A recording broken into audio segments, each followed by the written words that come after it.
Selamat datang di Bijaks News Rabu 14 Mei 2025 bersama saya, Fani. Informasi pertama, Koordinator Tim Advokasi Anti Kriminalisasi Akademisi dan Aktivis Petrus Celestinus menyampaikan pernyataan hukum terkait lambannya penanganan kasus dugaan ijazah palsu Presiden Joko Widodo yang telah bergulir hampir 3 tahun. Sejak terbitnya buku Jokowi Undercover 2 karya Bambang Trimulyono, aparat penegak hukum tidak segera mengambil tindakan. Padahal pemalsuan ijazah merupakan delik umum yang tidak memerlukan laporan masyarakat, ujarnya Senin 13 Mei.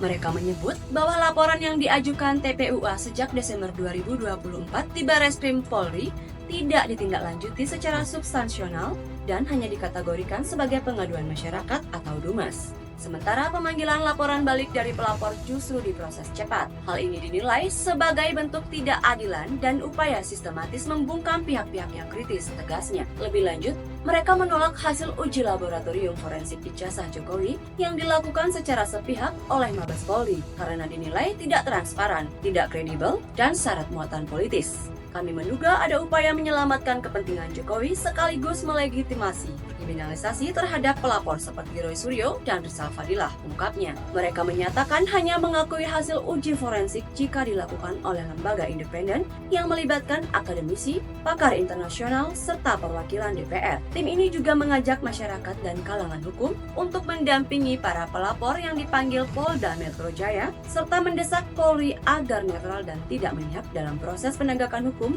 yang sedang berjalan. Informasi nasional, Pemprov Jakarta akan kembangkan agroeduwisata sawah di Rorotan dan Marunda, Jakarta Utara untuk edukasi budidaya padi, dukung ketahanan pangan, dan ruang hijau Selasa 13 Mei. Selanjutnya, anggota DPR TB Hasanuddin soroti status kewarganegaraan Satria Artakumbara yang bergabung dengan militer Rusia. Jika masih WNI, ia bisa kena sanksi hukum. Pemerintah diminta segera cek dan tindak lanjuti Senin 12 Mei.